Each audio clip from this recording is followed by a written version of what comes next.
esse debate que eu diria que traz um dos temas mais importantes para o Brasil nesse momento, que é a questão da implantação do Código Florestal, um tema aí absolutamente fundamental na medida em que a gente vê que o Brasil hoje está sendo questionado pelo mundo inteiro no tema da Amazônia, lá do desmatamento, e a gente sabe que o Código Florestal é uma das soluções mais importantes para isso, né? Mas infelizmente a gente não tem conseguido bons resultados, mas temos alguns bons exemplos que vamos falar aqui hoje. O principal instrumento para o funcionamento do Código Florestal é o Cadastro Ambiental Rural, que eu diria que é o coração da questão agroambiental brasileira nesse momento. Eu queria começar fazendo um gancho com a sua fala sobre o fato do Código Florestal ser o resultado, né, de uma década de disputa muito acirrada e com concessões feitas tanto por ambientalistas como pelo setor produtivo e os produtores rurais. Acho que a ênfase nesse fato é a questão de que a lei, ela reflete essa disputa política e os compromissos que tiveram que ser feitos, eles criaram muitas complexidades para a implementação da lei. O principal instrumento legal de proteção de vegetação nativa em áreas privadas, ele, ao estabelecer restrições para a expansão da produção dentro da propriedade, através de instrumentos como o da reserva legal, ele gera incentivos para o aumento da produtividade, acelerando um processo de modernização da produção que já está em curso. Ela passa por diferentes fases. Ela começa com a inscrição no CAR, ela é seguida pela análise e validação, né, do Cadastro Ambiental Rural, das informações que ali se encontram. Uma vez analisados e validados os cadastros, é necessário que o Estado tenha implementado regulamentação e que ele implemente o programa de regularização ambiental e valide, né, os projetos de recuperação de áreas degradadas através de assinaturas de termo de compromisso, que depois vão sendo monitorados ao longo do tempo. A gente vê alguns estados ficando para trás. A gente vê que na etapa de validação, principalmente, a etapa que representa o principal gargalo dos estados na implementação do Código Florestal, a gente já vê um número mais reduzido dos estados que já estão nessa fase. E desses estados, na verdade, só 10 que eles possuem uma dinâmica de análise que a gente chama ativa, onde a análise e a validação é feita através de uma rotina própria. Enquanto que nos demais estados que já iniciaram essa fase, a gente chama de uma análise reativa porque a análise dos cadastros e a validação dos cadastros só está acontecendo no âmbito do licenciamento, por exemplo, e da fiscalização, ou em decorrência de demanda judicial. Então, eles se encontram numa rotina que ainda não está avançando tão rapidamente. Se destacam claramente Mato Grosso e Pará, que no último ano tiveram um aumento significativo no volume de cadastros analisados por mês durante todo o ano de 2020. E eles contaram, esses dois estados, com estratégias que incluem a contratação de equipe especializada, dedicada à análise e validação, uma descentralização de análise. Agora, os desafios principais nessa fase dizem respeito à baixa qualidade dos cadastros, dizem respeito a bases cartográficas de referência insuficientes para subsidiar a análise e que, quando disponíveis, às vezes têm baixa resolução, ausência de dados robustos disponíveis, principalmente sobre hidrografia, uma dificuldade que é reportada pelos estados também em relação à dificuldade de comunicação com os proprietários e com os possuidores para solicitar retificações, né, ausência, às vezes, de equipe própria, o número de cadastros que é muito elevado e, em alguns casos, muito pulverizado dentro dos estados. Em apenas a gente tem 6 estados, a gente vê o PRA implementado, com um sistema operacional em pleno funcionamento, com termos de compromisso assinados, e aqui a gente vê o número expressivo, no caso de Mato Grosso, né? E projetos já de regularização de área de preservação permanente, reserva legal, em execução e com monitoramento. A gente vê também um número expressivo de estados que ainda não tem previsão para regulamentar o PRA e e com isso estão mais atrasados nesse processo de implementação. Mato Grosso tinha toda uma base de dados já avançada de análise do sistema de LAU e de CAR dentro do programa, mas nós abandonamos o sistema estadual e aderimos ao sistema federal quando o Código Florestal foi publicado. Em função disso, nós perdemos um pouco da qualidade das informações, porque elas tinham um rigor maior do que aquele exigido pelo Código Florestal. Em 2016, nós tomamos a decisão, Estado de Mato Grosso, de retornar uma plataforma própria diante da dificuldade de implementação ou de agilidade com a plataforma do governo federal. E eu digo isso porque essa é uma das dificuldades mais significativas relatadas pelos 26 estados e também pelo Distrito Federal no âmbito da ABEMA. A regularização ambiental dos imóveis rurais é essencial para a política pública ambiental do país. Mato Grosso constrói a sua política pública, a sua estratégia de gestão e de atuação em 3 pilares muito fortes: regularização ambiental, eficiência nos mecanismos de licenciamento e regularização ambiental e também eficiência no sistema de fiscalização e monitoramento. Então, hoje nós temos, no âmbito do Estado de Mato Grosso, um módulo de análise totalmente funcional, uma rotina de 50 analistas validando os cadastros, um acompanhamento e um painel de gestão que monitora os gargalos. Estamos em pleno trabalho de um grupo para identificar essas situações que merecem atenção, e os resultados se refletem não só no PRA implantado, nos mais de 3.000 TACs monitorados ainda do programa MT Legal, mas também os TACs novos, que são mais de 700, também já sendo monitorados.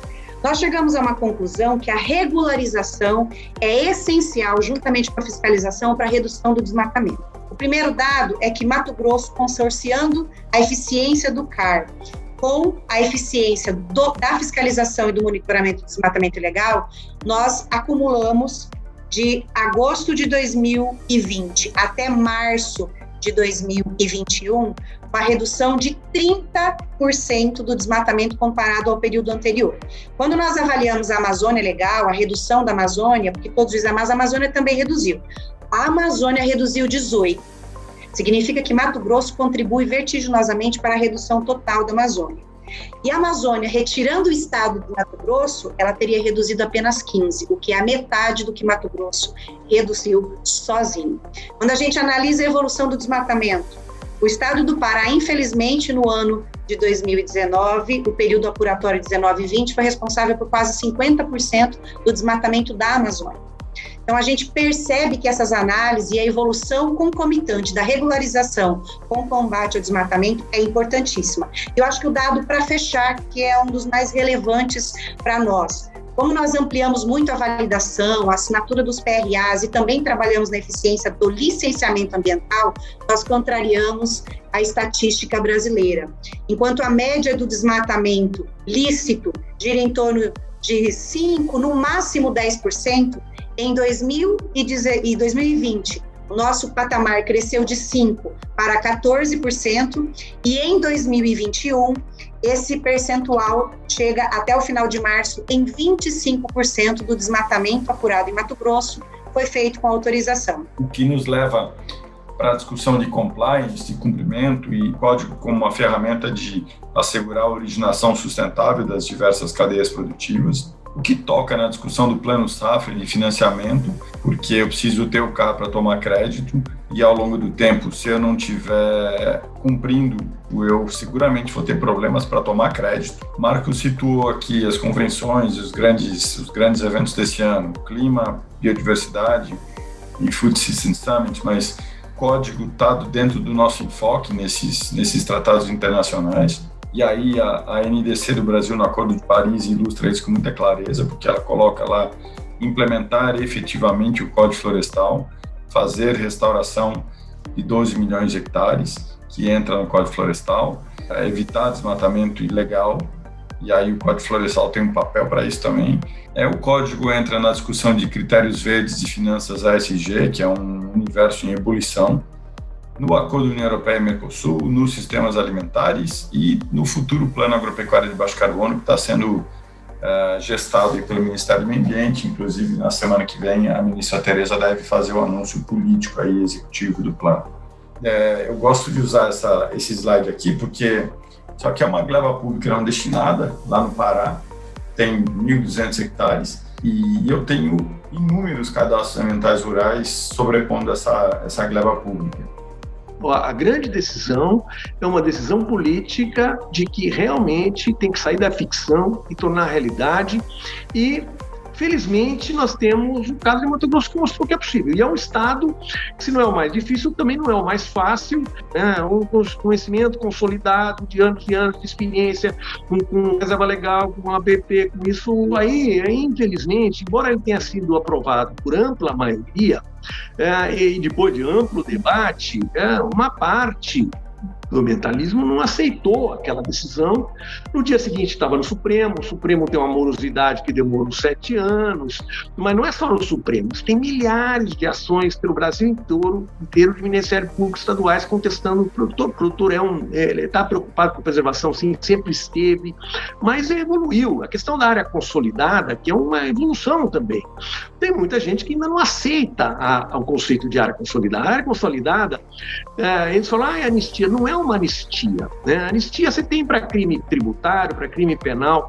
A área consolidada é o reconhecimento que na data do desmatamento a lei era aquela, que quem desmatou dentro da lei. Então aquilo lá se consolidou, e ainda existe dificuldades e judicializações no conceito de área consolidada em muitos estados. Está na hora de nós virarmos essa página, pararmos de judicializar, de aceitarmos o conceito de área consolidada, que envolve diferentes interpretações dependendo do bioma, e tocar para frente, porque a opção ficção não existe. Vir uma decisão de fora, vai ser o europeu que vai mandar. Isso é colonialismo, gente.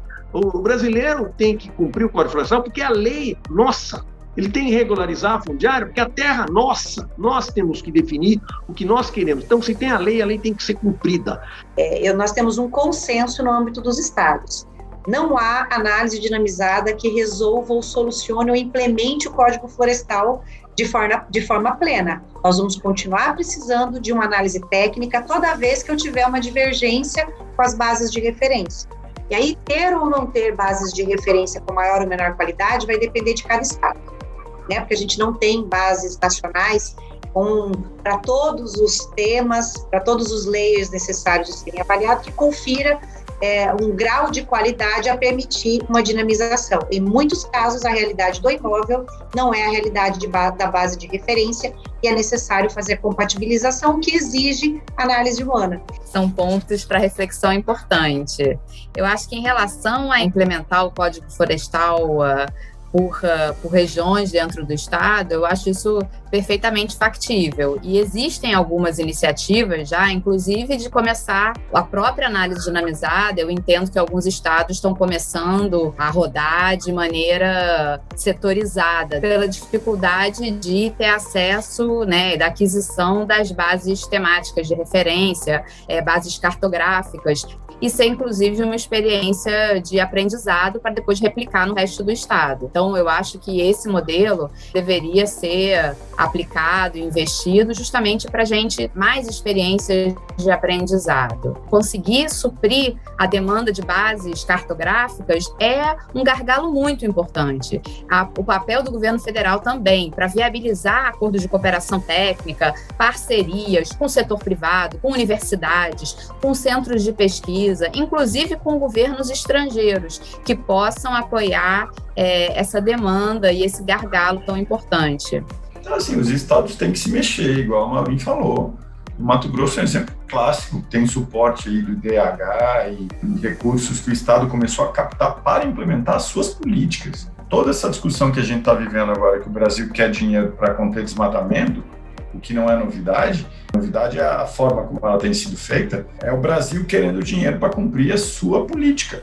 Então, os estados têm que se mexer. E acho que os produtores têm que estar bem preocupados com a agenda do código, porque daqui a pouco, e essa consulta aí do Banco Central em relação à Biro Verde, já está dando dor de cabeça, que está todo mundo preocupado. Vai ter barreira para o crédito. Daqui a 5 anos, o meu cara que tem 1.000 hectares de passivo vai continuar tomando crédito super tranquilo porque não foi validado, porque o Estado não cria o PRA. Eu acho que em relação à participação do setor privado, de instituições, demais entidades, Mato Grosso é um exemplo. Acho que esse é um ponto em que nós podemos, e já fazemos isso, exportamos essas parcerias. Então, nós acabamos de fechar uma parceria com o setor produtivo. Eu estou falando das associações, a ProSoja, IMAC, que é o da carne, o CIPEM, que é do setor de produção florestal, a AMPA, que é de algodão, para implementação de um módulo de confecção do CAR para o público externo, então para os produtores, mas que ele vai ter um link com o órgão ambiental para que ele seja construído e disponibilizado de forma adequada para melhorar a qualidade do cadastro e ampliar a validação. Então, nós temos várias experiências positivas dessa interface, e a construção da solução perpassa por ouvir o produtor rural. É ele que tem que executar, então é importante que ele compreenda a solução, possa de alguma forma disseminar essa informação. E aí eu vou colocar como gestora pública, a obrigação do Estado, que é ele que tem que fazer o CAR, é regularizar todo o seu território. Nós temos espaço para priorizar? Temos, mas nós temos um limite legal também daquilo que eu priorizo. E é difícil de você justificar, do ponto de vista da gestão e da prestação de serviço a um cidadão, aí eu vou falar mato-grossense, de que eu estou analisando uma região tal e não estou... Vamos colocar os meus 3 biomas. Então, eu vou analisar o Pantanal, de forma prioritária ou setorizada, em desprestígio do Cerrado, ou vice-versa. Eu acho que a melhor estratégia é criar um mecanismo ou formas de solucionar, e em Mato Grosso foi por filas, e dentro das filas nós temos as priorizações legais, mas é criar solução para todo o território. Eu vou colocar aqui para vocês uma discussão que nós tivemos no nível de ABEMA. Talvez seja até de menor importância, não que não tenha importância, onde a estrutura esteja. O que importa realmente para o Brasil é que ela funcione. De cadastro ambiental rural, vai ter uma vertente para agricultura e outra para regularização ambiental. Não dá para fazer uma análise só ambiental e nenhuma análise só voltada para a agricultura. Então, ou no Ministério do Meio Ambiente ou no MAPA, o importante é que o CAR, o Serviço Florestal Brasileiro, dê solução para a regularização dos imóveis rurais no Brasil. Não existe penalidade, existe... Assim, se a lei tivesse sido muito mais clara em relação a prazos, a trazer modelos, o Raimundo Deusará, que coordenava o Serviço Florestal há anos atrás, eu falei, Deusará, por que vocês não aprovam um template de PRA para fornecer para os estados e deixar eles construir em cima? Ele falou, não, porque se a gente fizer isso, os estados vão falar que a gente está se metendo e eles têm responsabilidade compartilhada na regulamentação, e aí a gente não pode fazer isso como ministério. Só que isso é péssimo, a meu ver, porque você vê estados com enfoques frágeis, e PRAs capengas e outros bons. Isso, na prática, né, você sabe qual é a regra. Então, você tem que ter um instrumento para puxar para frente a regra, que é o PRA nesse caso. Existe, inclusive, a dúvida se precisa do PRA para adequar a reserva legal, porque tem um danado de um independente da adesão ao PRA para a reserva legal, só que eu quero saber como que o produtor vai regularizar a reserva legal dele e ter um documento na mão dele que ele está cumprindo. As secretarias têm um balcão separado lá para fornecer esse documento, então o meu entra no PRA, senão você está danado. Complementar é que a partir de 31 de dezembro de 2020, teve uma MP, né, que entrou, que virou lei e que estabelece que é facultado aos proprietários e possuidores rurais aderirem ao PRA federal, caso os estados onde eles se encontrem não tenham implementado o PRA. E isso, na verdade, criou mais um grande ponto de interrogação, porque não é claro o que significa exatamente ter implementado o PRA, e, ao mesmo tempo, também não é claro qual vai ser a sistemática desse PRA federal, que não tem nenhuma regulamentação específica. Seria ótimo ter algum alguma espécie, né, de template. Se não for template, eu venho chamando de regulamentação mínima, regras mínimas. Qual é o mínimo que os estados que não têm PRA regulamentado precisam definir para poder avançar para as fases posteriores? Qual é o mínimo? Do que eles precisam se posicionar? O que são os parâmetros que eles têm que estabelecer? Desenvolvedor de sistemas de tecnologia, de sistemas de tecnologia da informação, de disponibilização de bases de dados, de insumo, que eu acho que é muito importante. E um outro ponto que seria facilitar a comunicação com proprietários e possuidores. Existe um canal que é a central do proprietário para troca de informações, correções sobre dados do CAR, enfim, atender notificações, mas esse canal, ele poderia ser explorado de uma maneira em que todas as informações da propriedade fossem eventualmente discutidas através desse canal, fosse um canal onde o proprietário efetivamente se conectasse, porque ali, de repente, estariam informações, enfim, acesso a crédito, informações fiscais da propriedade, alguma coisa que fosse um incentivo para realmente ser um canal de comunicação e que o CAR, uma vez feita a inscrição, aquelas informações continuassem vivas e sendo consultadas e aprimoradas e feitas as correções necessárias. Se rever, se atualizar esses dados, sem sombra de dúvida, não faz sentido, do ponto de vista da gestão territorial, eu implementar a unidade de conservação sobre áreas produtivas. Eu acho que esse é um ponto consensuado. Também não faz sentido restringir determinadas atividades em áreas que hoje já executam essas atividades, inclusive com licenciamento e monitoramento pelo órgão estadual licenciador, da Secretaria.